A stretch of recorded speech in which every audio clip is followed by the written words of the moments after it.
I have hosted 40 years of charity galas in that music room, and I know the rhythm of one the way I know the creak of my own knees on a cold morning, the caterers, the string quartet, the furs and good shoes, the champagne that makes everyone feel generous about the children's home I have, funded since my wife died. That is why I noticed, the moment it happened, that something in the room had gone very still. It was the spring gala for Thornfield House, the children's home 2 miles down the lane. The children were always invited for the first hour, before the speeches, so the donors could see exactly what their checks were paying for. Most of them clustered near the dessert table. One of them did not. Her name was Sable. She was 10, small for her age, dark hair plaited carefully that morning, blind since birth. She had come in a borrowed gray dress, and while the other children orbited the chocolate fountain, Sable made her way, with the unhurried confidence of someone who had learned every inch of this house through her fingertips, directly to my grand piano. It was a Steinway, nearly 90 years old, unplayed since the week of Margaret's funeral. I kept it closed, dusted, tuned twice a year. Closing the lid entirely had always felt like one ending too many.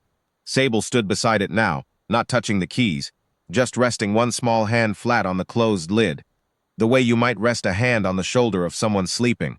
Well now, the voice came from behind me, warm and theatrical, pitched to carry. Look at this. I turned. Cassian Drayway had arrived an hour earlier. Our guest of honor, the celebrated concert pianist whose name had filled the invitation in gold lettering, the man who had agreed for a generous fee to play 3 pieces after dinner. He was around 50, silver at the temples, dressed in black that cost more than it looked like it should. He had been charming all evening. A little too charming, the way men sometimes are when they've spent their whole lives being told how remarkable they are. He was looking at Sable with an expression I can only describe as fond amusement, the way a man might look at a kitten pawing at a ball of wool. She likes the piano, I said mildly, hoping that would be the end of it. Does she play? Drewey asked, and several of the guests nearby, 3 or 4 of the Hendricks crowd, a banker named Wexford and his wife, turned to watch, sensing, the way crowds do, that something amusing might be about to happen. I couldn't say, I admitted. It was true. I had never asked. Drayway crouched to her height and addressed her with the careful, slightly louder voice some people unconsciously adopt for children. And, I've noticed, sometimes for the blind too. Would you like to play something for us, little one? Something simple? I'm sure everyone would love to hear. He glanced up at the gathering crowd with a small, conspiratorial smile, the kind that invites others to share a joke without saying what it is. Go on. Anything at all. I want to be fair to Cassian Drewey. What happened afterward changed him, and I do not believe he was a cruel man, only thoughtless, the way successful people sometimes are. He meant it as a kindness, a small indulgence for a blind orphan at a party full of grown-ups. He did not expect anything to come of it. None of us did. Sable turned her face toward him, toward the sound of his voice, and considered the question with the unhurried seriousness of a much older person. May I? She asked. Of course, Drayway said, straightening, already half turning back to the Wexfords, already composing his next sentence about the charming innocence of children. I lifted the lid of the Steinway myself. The hinge gave a small protesting creak, and the smell that rose, old felt and old strings, caught me under the ribs before I could stop it. I lifted Sable onto the bench. Her feet did not reach the floor. Around us perhaps a dozen guests had gathered, holding champagne glasses, smiling the indulgent smiles people reserve for moments they expect to be brief and forgettable. Sable placed her hands on the keys, not pressing, just resting, the way she had rested her hand on the lid, feeling the shape of the thing before she trusted it. And then she began to play. The first notes were so quiet that for a moment I thought she had simply touched the keys by accident. 3 notes, slow, a little hesitant, in the upper register, like a question asked of an empty room. I saw Drayway's shoulder, half turned away from us, pause mid-gesture. The Wexfords' indulgent smiles did not change yet. Nobody's did. It was, after all, only 3 notes. But then came the 4th note, and the 5th, and they were not hesitant at all. They settled into a melody, slow, in a minor key, with a falling shape to it, like something sinking gently through water. And her left hand came down into the bass with a chord so full and so certain that I felt it in the floor before I heard it. I had heard that melody before. I could not, in that moment, have told you where.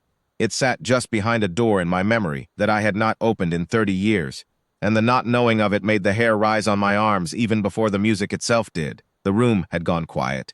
Not the polite, dinner party quiet of people pausing their conversations to be courteous, but a different quiet, the kind that comes when a held breath spreads from one person to the next, without anyone deciding to hold it. Sable's small hands moved with absolute certainty now, finding the keys without searching, the melody opening out into something larger, a second voice entering beneath the first, a slow unfolding of harmony that built, not loudly but inevitably, the way morning light fills a room without anyone switching anything on. Her head was tilted slightly, as though she were listening to the piano rather than playing it, as though the music were arriving to her rather than from her. I looked at Drouet.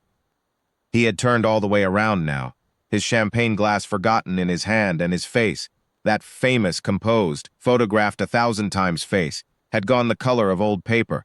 His mouth was slightly open. He was not looking at Sable. He was looking at the piano itself, as though it had spoken to him in a voice he recognized but could not place. The piece built toward its center, and here Sable did something I will try to describe, though I know I won't do it justice. The melody folded back on itself, the way a wave folds back into the sea it came from, and under it her left hand laid down a second theme, slower, steadier, like a hand settling on a shoulder. The two moved together, weaving, neither louder than the other, and the effect was less like two melodies than like watching two people walk, after a very long absence, into the same room. I am not ashamed to say I was weeping. I was not alone. Beside me, Mrs. Wexford had pressed both hands to her mouth. The string quartet, who had risen quietly from their alcove to listen, stood frozen with their instruments, still in their hands, bows lowered. Somewhere behind me I heard one of the Thornfield children, one of the small ones, whisper, "That's Sable," in a tone of pure, uncomplicated wonder, as though confirming for himself that the impossible thing happening in front of him was in fact happening to someone he knew. Drouet had not moved. This was a man listening to something he had spent 30 years trying not to think about, and failing, all at once, in front of 40 strangers. The piece began its final turn.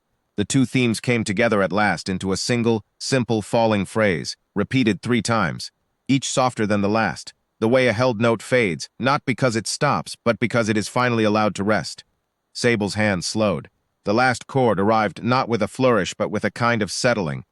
Both pedals released so gently that the final sound was less a chord than the memory of one, hanging in the room after her hands had already lifted away. Nobody clapped. I want to be honest about that, because I have been to a great many performances in my life, and the silence that followed Sable's last note was unlike anything I had ever heard.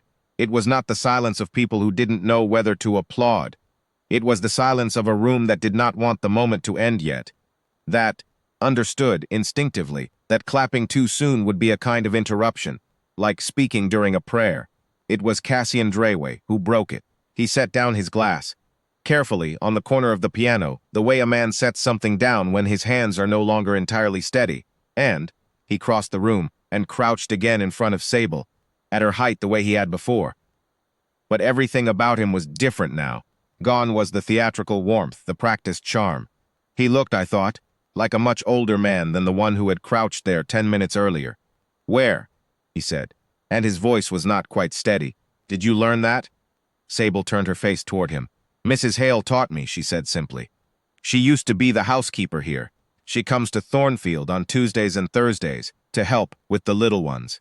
She taught me piano on the old upright in the dining hall. She said it was a song her sister wrote a long time ago, and that her sister never got to finish it. There was a part missing, in the middle, that nobody could ever work out. So Mrs. Hale taught me the parts that existed, and told me the story of it, and one day," Sable shrugged, a small, matter-of-fact movement, the kind children make when describing something that seems perfectly obvious to them. "One day I just heard how the middle part should go, so I added it. Mrs. Hale cried when I played it for her. I didn't understand why. I thought maybe I'd done it wrong. The room was so quiet I could hear the candles." "You didn't do it wrong," Drouet said, and his voice cracked on the last word, and he did not try to hide it. "You finished it, and then I understood why the melody had stirred something in me. Margaret used to hum fragments of it, late at night, and once, years ago, had told me only that it was something her sister Eleanor used to play, before, and never finished the sentence.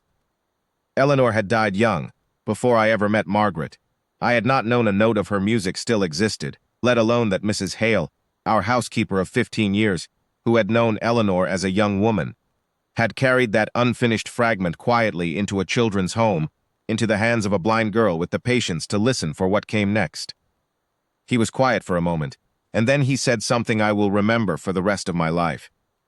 Because I had spent the whole evening believing I knew exactly what kind of man he was, and I had been wrong. I knew Eleanor, he said to Sable, but loud enough now for the room to hear, his composure entirely set aside. 60 years ago, we were children together, at the conservatory. She was older, she was already brilliant, and I was 12 years old and terrified of her. She used to play that piece for me, in the practice rooms, after everyone else had gone home. She told me once it was unfinished, and that she didn't think she'd ever finish it, because the part that was missing was the part about. He stopped and pressed the back of his hand briefly to his mouth, and when he continued, his voice was very quiet. She said the missing part was about hope, and she said she didn't have any despair, just then, to put into music. I never heard that piece again. I didn't know it still existed. I have spent 60 years being told I am the finest pianist of my generation, and I would have given every recording I have ever made to hear, just once more, how that piece was supposed to end. He looked at Sable, really looked at her. The way you look at someone you have suddenly understood is not what you thought they were. You just played it for me, he said. Thank you. I do not remember who started the applause. I only remember it did not begin scattered and building, but arrived all at once, the whole room rising together, as though everyone had been waiting, without knowing it, for permission to stand. Mrs. Wexford sobbed openly into her husband's shoulder. The quartet applauded with their bows tucked under their arms. One of the Thornfield children jumped up and down, shouting Sable's name, and nobody told him to be quiet. Cassian Drayway did not join the applause. He stayed crouched at Sable's height, took her small hand in both of his, and bowed his head over it, an old-fashioned gesture, and from a man who, an hour earlier, had crouched to her level only to be charming for an audience. There was nothing performed about it now.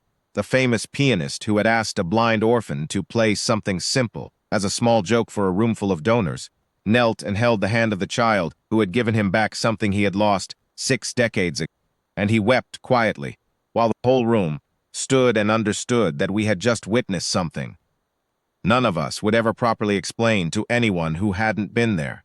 I did not play 3 pieces that evening as planned. Drayway asked instead if Sable might stay a little longer, not to perform again, but simply to sit beside her on the bench and listen as she played, very softly, the simple folk tunes Mrs. Hale had taught her first. He did not try to outshine her, did not play a note himself, just sat and listened, and once in a while reached over to turn a page of music that wasn't there, out of some old habit, and Sable laughed each time, delighted by his delight. I had the piano tuned again the following week. It has not been closed since.